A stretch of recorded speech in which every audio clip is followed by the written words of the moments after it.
So I had an old classmate of mine reach out to me and say, "Hey, Troy, I want to know if I qualify for a $300,000 mortgage." Let me back up. First of all, I do mortgages for a living. I also do motivational speaking, which you see a lot of on this page. Motivating, inspiring, encouraging people to be better than they were 5 minutes ago before they looked at any of my videos. But then also I do mortgages. I do some mortgage tips. I give you some information on how mortgages work. I do a lot of those classes. You may see videos of me talking about mortgages and stuff like that. But I had a friend of mine reach out that said, "Hey, Troy, I want to see if I can qualify for $300,000. Can you help me with that?" Sure. But it's more than just your credit score in regards to how if you qualify for an amount.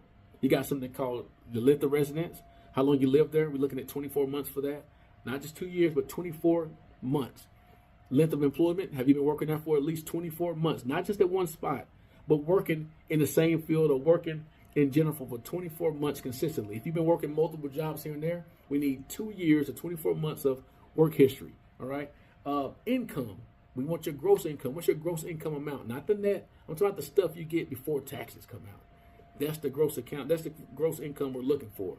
And then we're also looking at in regards to debts, not just your total monthly debts that you may, not just the total debts you have as the total, but the monthly payments you make.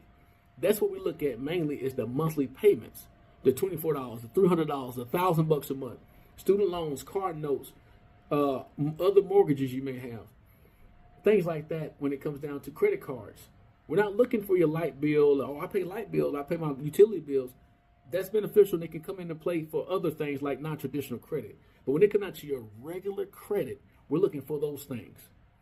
Car notes, student loans, credit cards, etc. Installment loans, stuff like that.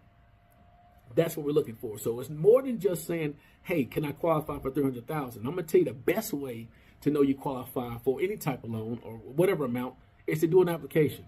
You need to do an application. That's the only way you're going to find out what you truly qualify for. Because when we pull the credit and we look at your information, we can see the debts, we see your credit report, we see how long you've been living somewhere. That's when we can really truly get that information compared to just telling you, "Oh yeah, I think you might do it." But when it come off of the top of the head, the top of the dome, if you qualify for something, credit, your income, your length of how long you lived at a place, the length of time you worked somewhere. Not in a particular order, but we're going to need those things. The only way you're going to truly find out if you qualify for a certain amount is do an application. I'll let you.